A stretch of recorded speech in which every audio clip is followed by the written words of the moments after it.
పనికి పనికి రాలని పరమాత్ముడే బలి అయి తిరిగి లేవాలని ఆర్య ఋషులు పలికిన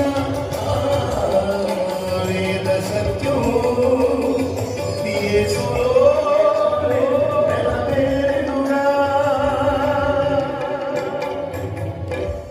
సర్వ పాప పరిహరో రక్తభూషణమవశ్యం తద్ర